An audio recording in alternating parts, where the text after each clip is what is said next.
Saidina Jarir bin Abdullah radhiyallahu anhu berkata bahawa saya telah mendengar Rasulullah sallallahu alaihi wasallam telah bersabda yang mafhumnya, sekiranya ada seorang lelaki sahaja pun yang melakukan maksiat dalam satu kumpulan manusia dan mereka mampu mengubahnya tetapi masih tidak berusaha untuk mengubahnya, maka Allah SWT akan mengenakan ke atas mereka azab yang pedih sebelum mereka mati. Hadis riwayat Abu Daud, Ibnu Majah, Ibnu Hibban, Asbahani dan lain-lain. Targhib.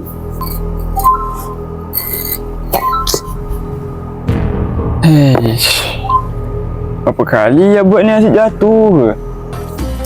Jadi di sini tadi Nabi SAW bersabda bahawa jika dalam kumpulan manusia ni ada satu orang buat salah, awak ada kawan yang buat salah, tapi awak boleh jumpa dia, nasihat dia, tapi awak tak buat. Awak sibuk main basikal, tengok dia buat salah, dia main mercun waktu orang solat tarawih, awak buat tak reti je, awak patut kena tegur dia. Jangan main mercun, orang solat tarawih, pergilah solat tarawih, tapi tak ada seorang pun nasihatkan dia, maka Allah akan hantar azab untuk kita semua. Pengerusi ni kan, dari tadi Usha aku bukan nak tolong pun. Usha buat apa?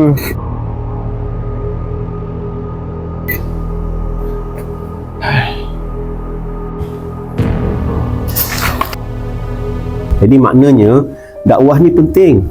Jika kita nampak orang buat salah, buat silap, kita tak boleh marah dia, kita tak boleh caci maki dia, kita tak boleh maki hamun dia, kita tak boleh aibkan dia.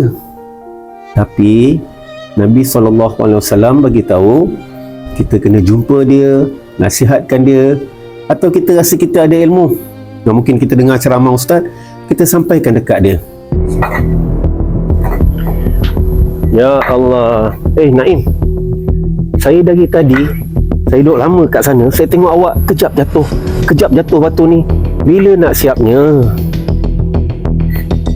Bilik ni saya nak besarkan, nanti hari raya ada orang-orang nak datang, boleh pakai ruang ni untuk solat.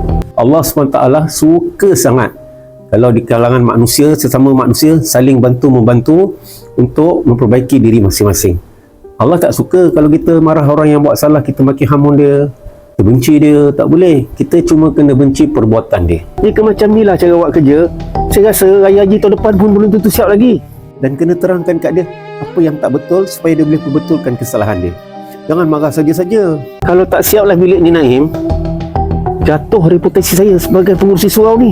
Tapi ini manusia ramai marah-marah macam tu je. Marah, tinggalkan. Awak kalau tak sedia buat kerja ni tak apa, saya boleh panggil orang lain untuk ganti kerja awak. Untuk orang yang buat salah tu, kita kena kasih sayang dia, kena kasihan dengan dia. Jangan biar dia terus dalam kesesatan, dan jangan biarkan dia terus buat salah. Jika macam tu, jika Habib nampak kawan Habib buat salah, apa Habib nak buat? Habib akan jumpa dia, Habib akan nasihatkan dia. Betul tak pakcik? Nasihatkan dia. Masya Allah, Masya Allah. Allah bagi Habib cepat faham ni, bagus ni. Jangan sia-siakan kepandaian yang Allah bagi ni tau. Tak faham saya anak muda zaman sekarang.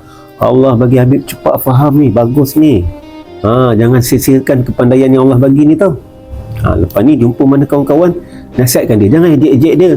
Alah malas kerja, tak reti.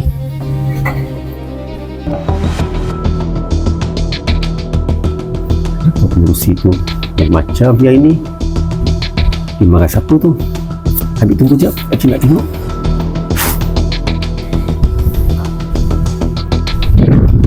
Subhanallah. Naim, awak masih kat situ rupanya. Pakcik kan awak dah balik tadi. Bulan Ramadan ni, tak payahlah buat sungguh-sungguh sangat pun. Apa guna buat kerja sampai terpaksa buka puasa? InsyaAllah. Kejap. Saya ingat awak dah balik rumah tadi. Awak kat sini rupanya, Masya Allah. Awak ni anak muda yang rajin. Bulan Ramadan ni, separuh anak muda ambil kesempatan. Alasan penat. Lepas tu nak buka awal pula tu. Padahal tenaga masih kuat. Masya Allah. Saya respect awak Naim. Nak tanya, kenapa pengurusi tu lain macam angin? Dia marah awak ke? Pengurusi tadi dia Usha. Lepas tu dia stepek saya, dia belah. Patutnya dia kena tolong saya kan. Tapi macam tu je. dia tinggalkan macam tu je. Habis tu awak menjawab ke tadi? Tak adalah pakcik. Mak ayah saya masih ajar hormat lagi dengan orang tua. Allahu Akbar. Saya respect awak Naim. Selalunya anak muda macam awak ni, kalau berlaku situasi macam ni, tak boleh. Tahan sabar. Mesti akan gaduh punya. Tak kira orang tua tak orang tua. Tapi awak masih boleh tahan amarah awak di bulan Ramadan ni, Masya Allah. Barulah betul bulan Ramadan ni meninggalkan kesan. Satu kesan yang abadi. Macam lagu Pernah Iklim tu. Jadi apa masalah awak sekarang? Macam ni lah pakcik. Saya nak besarkan bilik ni. Jadi dari tadi saya buat batu ni asyik terjatuh. Tak naik-naik. Tak boleh naik. Apa idea pakcik? Oh, okey. Boleh cerita punca-punca dia. Sekejap. Saya kena ambil kursi nak cerita. Sekejap ya, saya ambil kursi. A few moments later. Alhamdulillah. Okey Naim, minta maaf. Ambil kursi kat dalam tadi. Kalau berdiri, penat nak cerita. Okey. Punca masalah awak ni, satu benda. Ini ada kaitan dengan bulan Ramadan Naim. Okey. Saya bagi tafsiran terus, dah awak faham. Dua-dua awak dapat. Dunia pun awak dapat, akhirat pun dapat. Okey. Batu ni yang nak buat ni dinding. Dinding dinding dia. Okey. Tu satu lagi awak letak sini. Okey. Kenapa asyik tumbang? Sebab awak lupa pacakkan tiang. Sepatutnya kena ada satu kat sini tiang. Awak kena buat satu konkrit untuk buat tiang. Jadi baru batu ni diikat kat sini. Jadi inilah samanya Naim dengan bulan Ramadan.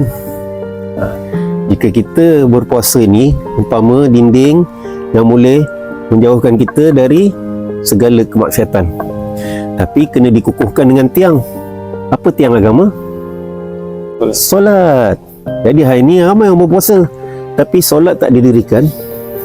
Sebab tu walaupun berpuasa tapi mereka boleh terjebak dengan kemaksiatan. Iman mereka akan mudah runtuh sebab tidak ada tiang yang mengikat.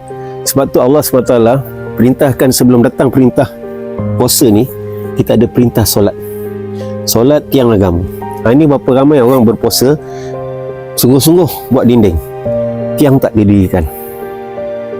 Habis Ramadan, hari-hari pertama masih jadi panggil macam dulu, iman runtuh dengan baju yang tak menutup aurat menyambut Syawal, dengan main mengecun ketika orang sedang solat tarawih. Sedang orang solat raya pun dia boleh pakai mengecun lagi sebab tidak ada tiang agama yang menguatkan dinding hati mereka. Jadi itulah tamfilan dia.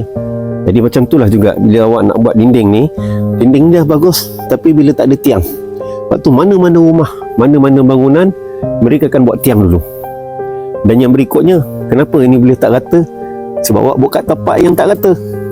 Awak boleh letak kat atas batu ni ada tapak yang bagus, InsyaAllah dia kukuh. So bila tapak tak rata, so dinding dia goyang. Dengan tiang awak tak ada, tapak tak rata. Apa ini tapak? Inilah iman dalam hati kita. Yang hari ni kita tengok jemaah tabligh keluar 40 hari 4 bulan tu untuk kukuhkan tapak melalui kerja dakwah. Bila kita selalu buat dakwah Naim, kita cakap kebesaran Allah, cakap tentang akhirat, sebenarnya kita sedang kuatkan tapak iman kita. Dengan tapak kita kuat, baru boleh tegakkan tiang di sini. Baru kita boleh kukuhkan kita punya dinding yang mantap. Jadilah satu bangunan. Jadi jika umat Islam selalu buat dakwah, cakap kebesaran Allah, keluar jalan Allah untuk kukuhkan tapak ini, maka dapat dirikan tiang, maka dapatlah kita berpuasa dengan penuh takwa. Sebab itu dalam Quran Allah bagi tahu, mudah-mudahan kamu bertakwa. Allah tak kata semua berpuasa dapat takwa, kecuali mereka yang jaga tiang, tapak dengan dinding. Jadi insya-Allah azam Naim sampaikan pada kawan-kawan, bagus berpuasa tapi jangan tinggal solat. Jangan abaikan solat, terutama solat tarawih. Dalam bulan Ramadan ni istimewanya tarawih. Habis Ramadan nanti kita tak jumpa lagi tarawih di bulan-bulan akan datang. InsyaAllah jika panjang umur, kita hanya jumpa tarawih di Ramadan tahun hadapan. Jadi siapa yang lalai dengan solat tarawih bulan Ramadan ini, mereka memang rugi besar. Macam ustaz-ustaz datang bagi tazkirah, habis Ramadan ini Bulan lain pun mereka boleh tazkirah. Mereka boleh tazkirah lepas subuh. Mereka boleh tazkirah waktu Maulid Rasul. Mereka boleh tazkirah waktu Ma'al Hijrah. Mereka boleh tazkirah bila-bila masa. Tolonglah jangan ganggu waktu tarawih. Biarlah kami buat 20. Kalau ustaz nak tazkirah pun, lepas maghrib boleh, lepas zuhur boleh, lepas asar boleh, lepas subuh pun boleh, sebelum subuh pun boleh. Lepas sahur tu, suara tunggu subuh tu, datanglah bagi ceramah. Janganlah diganggu tarawih. Sebab tarawih ni hanya ada di bulan Ramadan. Tapi ceramah selepas ini ada 11 bulan lagi nak ceramah hari-hari. Jadi rugi kita kalau tak buat 20 bau-bau ni. Jadi insya-Allah kita azam siapa yang tahun ini mereka gagal lagi nak mendapati piawaian-piawaian bulan Ramadan, terutama solat tarawih 20 dilalaikan. InsyaAllah kita doa sungguh-sungguh supaya Allah bagi kita kelanjutan usia lagi untuk jumpa Ramadan tahun hadapan. Dapat kita gunakan tarawih 20 tiap-tiap malam. Kecuali jika kita sakit atau uzur, itu bukan kena kita lah, kena Allah. InsyaAllah jadi masalah tiang awak, dinding awak akan settle insyaAllah. Tentang pengurusi itu awak tolak tepi lah. Biasalah orang tua dia senang nak nasihat. Ini yang sepening ni Naim. Kadang-kadang ada orang tua nampak macam gaya-gaya orang elit, pangkat besar-besar, tapi cara bagi nasihat salah. Nampak anak muda buat salah, terus bambu macam awak kena tadi. Lepas tu tinggalkan macam tu. Jadi anak muda akan hidup dalam kekeliruan. Apa yang salah? Mana yang betul? Sepatutnya jika kita nampak anak muda buat salah, kita kena tegur dia, bagi tahu itu salah, dan dalam masa yang sama kena tunjuk yang mana yang betul. Baru mereka boleh perbaiki. Jangan tinggalkan mereka dengan kekeliruan. Nanti dia cek benda salah lain yang lagi besar pula lagi. Dah kita pula yang pening. InsyaAllah Naim. Satu hari nanti awak pun akan berusia macam saya. Jadi jika awak jumpa anak-anak muda yang ada masalah macam awak juga, awak janganlah marah macam mana pengurusi marah awak tadi. Jadikan benda ni pengajaran. Bukan untuk kita mengumpat atau kita nak mencaci dia, tapi apa yang Allah tunjuk dekat dia sebagai cerminan untuk kita. Bila awak dah tua nanti ada anak-anak pun macam tu. Awak janganlah marah anak-anak awak dan tinggalkan dia macam tu. Terangkan dekat dia apa yang dia salah dan tunjukkan dia ini yang betul. Jadi itulah dakwah cara Nabi. Nabi SAW kita buat dakwah, bukan Nabi SAW kita marah pendosa.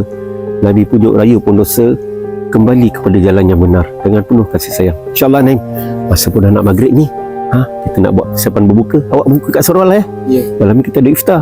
Lepas tarawih kita ada murai. InsyaAllah. InsyaAllah. Okey, teruskan. Sabar ya.